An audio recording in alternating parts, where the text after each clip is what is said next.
Hey everybody, welcome back to my channel for another random video. This time about the Sega Genesis Mini 2. Just got this today from Amazon. I'm going to do an unboxing and a short review of my thoughts. As you can see, this box is pretty small.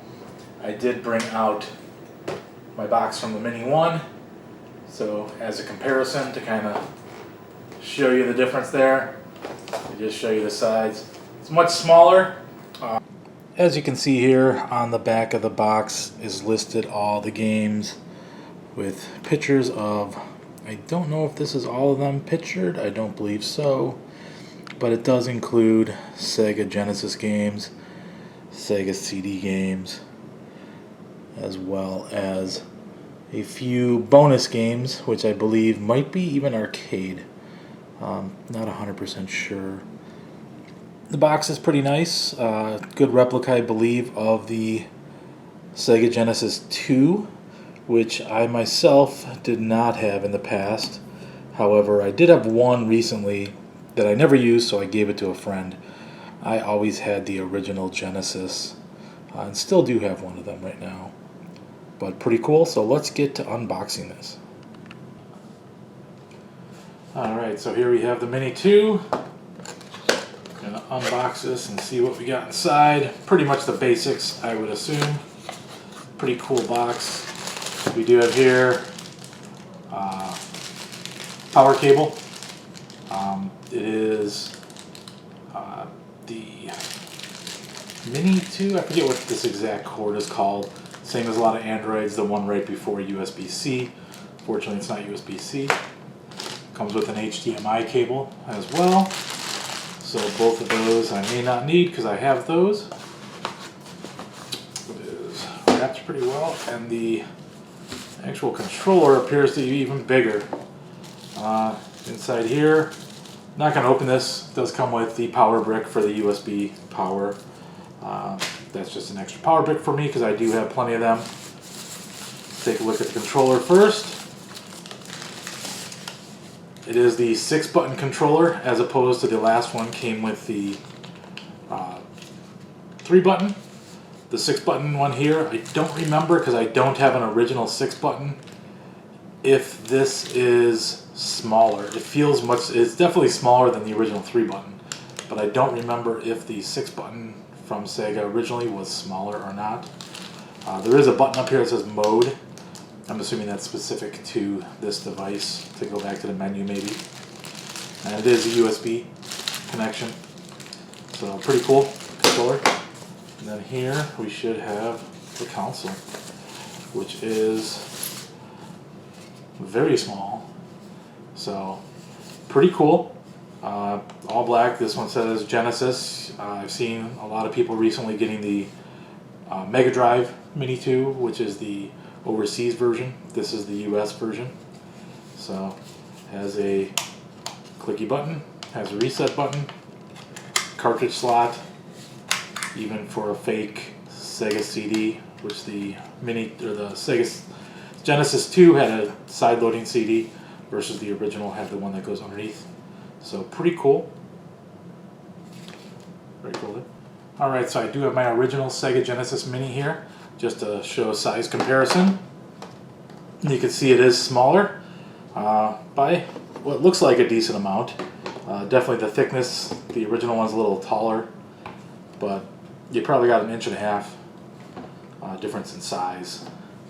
It looks like it's about the same distance front to back, depth-wise, a little bit more compact. Pretty cool. I actually do have some Sega CDs, or I have one right here. So this is Sonic Sega CD because I have a Sega CD. You can see it is even smaller than that, although I guess the old one is as well. But pretty small. Wonder, I have my Night Trap CD here because I don't have a case, but it's just as small, about the same size as the CD itself.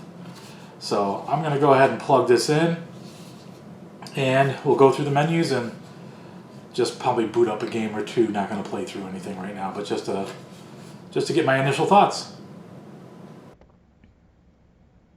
Alright, we booted up the system here, and the first thing we have to do is choose our language.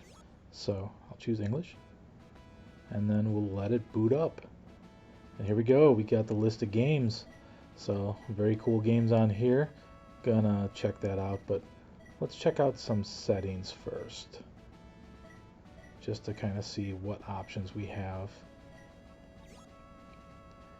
And in these settings, we do have languages you can change again. Not sure what this is. Instruction manuals looks like maybe. So let's check out the game settings. So the screen looks like we can change from widescreen or the way it was presented originally without it being stretched, which is what I will choose. We have wallpaper, the background for when your screen's not stretched. I think I'm just gonna choose one of these random ones or leave it at the default. We do have different sound options, the Genesis 2 versus the Genesis 1. I guess they had different sound chips, at least that's what I believe. So you can hear a slight difference in the sound. I'm not going to go through a whole game with that, but you could hear that difference here a little bit.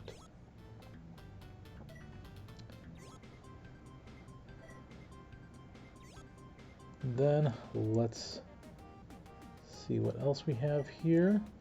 The mode button, so choose how quickly it goes back to the menu, based on what you choose there. And let's find a game to boot up and see what we got going on here. Different options to sort. The recently played was first there, so that seems pretty cool. That we can, kind of, if we play a bunch of games constantly, we're going to always see what those games are first. That's very nice. We got different options here. I believe there is a way to switch, there we go, to the box covers. That was just one of the buttons.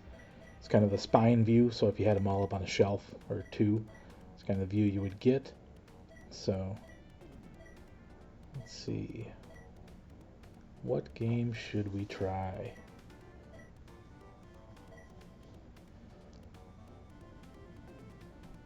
A lot of these I haven't played, so I think I mentioned that before. Actually, Final Fight CD I never did play as well, but we'll give this one a go. This is one of the better versions of Final Fight that was on consoles, I believe.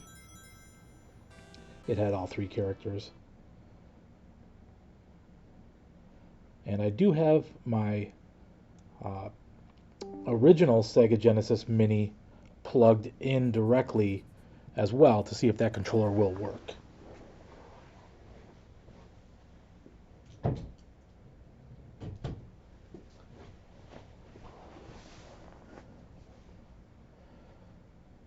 So here we are starting the game up. Looks like it takes a little bit to do the emulation and boot up, but here we go. It's got that cool CD sound that the other ones didn't, and even the arcade didn't have the soundtrack that was as kind of high quality as the Sega CD did, I don't believe.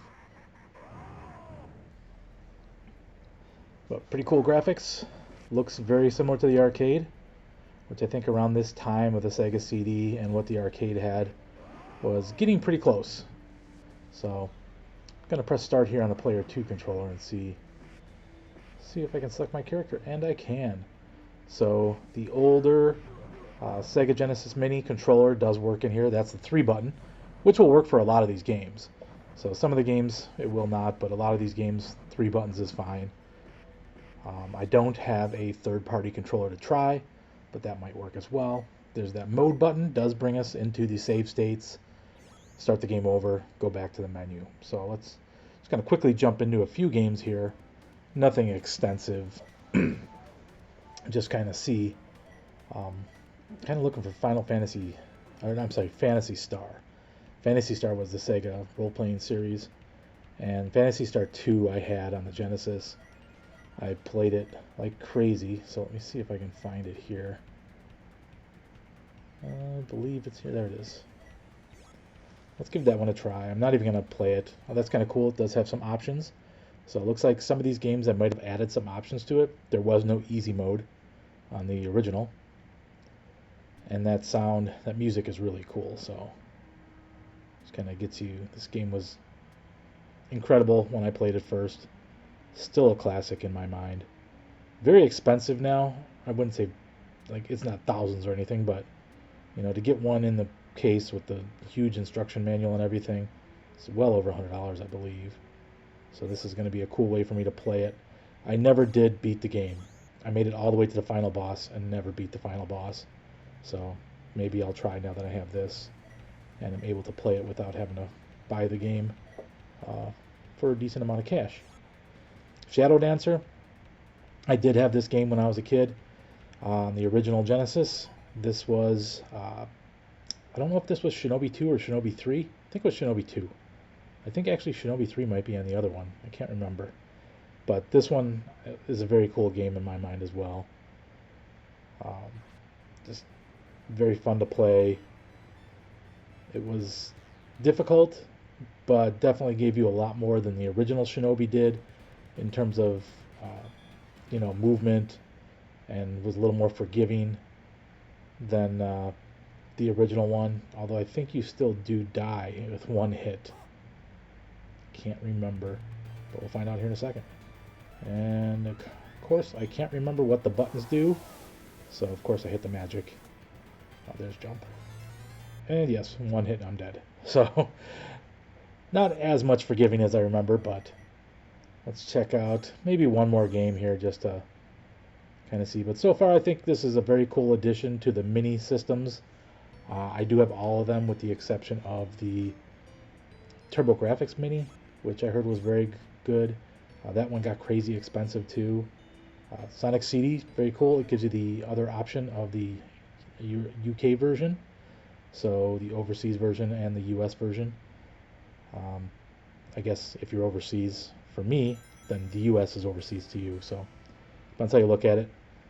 But very cool. I don't know if it's different music or what the differences are. I'll have to test those out and see.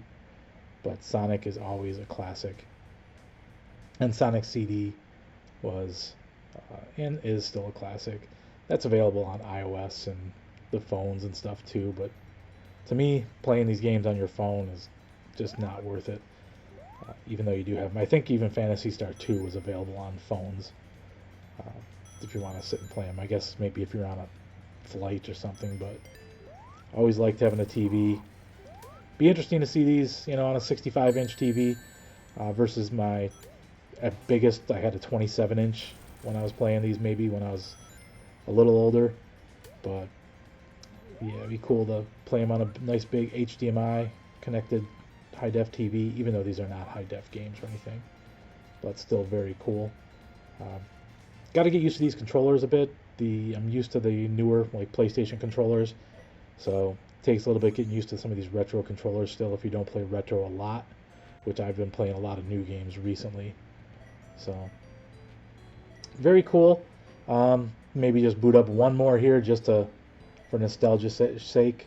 Where is I know Sewer Shark was on here, I believe. That one I have on the Sega CD.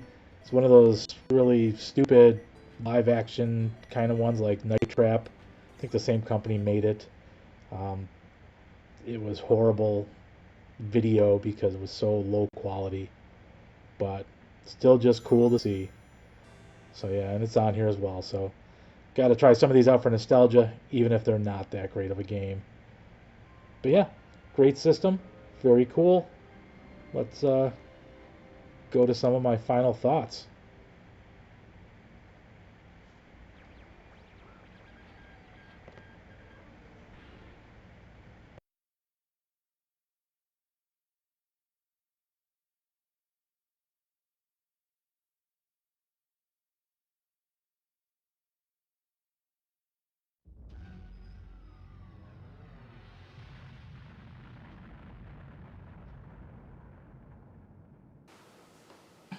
Alright, so there we have it, the Sega Genesis Mini 2. And you can see here, I got them both compared to the Sega Genesis Mini 1. I brought the controller out. The controller is much bigger for the original. Again, I don't have an original 6-button controller to compare, but I believe it was just better. And the mode button, as you saw, does change back to the menus. There is no light up button here like there is. This one does actually light up, so that's pretty cool. But overall, I think it's pretty cool. It's got a lot of games on there that I've never played before, so probably going to get a good workout playing some of these games, trying them out, seeing how good they are. Some other games that I definitely remember, especially the Sega CD ones, whereas the original one had a lot more games that I actually played. So both of them very, very cool. If you still see the first one out there, I'd recommend picking it up. The second one was an Amazon Japan exclusive. So, and I heard there's a lot less of them being made. Harder to get. I believe it did sell out, but you might be able to pick one up somewhere. It was around $100 or so, 100 something after shipping. So probably harder to get. Up to you if you want to pay scalper prices, because I'm sure that people will be scalping them, but pretty cool. And as you saw, this was the controller I plugged in. I mentioned in the video. So I plugged it in. It did work fine. I'm guessing the other way works just as well. Otherwise, you may be able to get the third-party controllers that are USB that might work in it as well. So, because it did just come with the one controller. So, thanks so much for watching my video. Feel free to subscribe to my video. I'm trying to get to 1,000 subscribers. Subscribe to my channel. It's random stuff dealing with video games, hot food challenges, which I just posted one of those recently, and many other things that I can just, whatever I feel like putting on camera, essentially. So, thanks for watching, and help me get to those 1,000 subscribers. See you next time.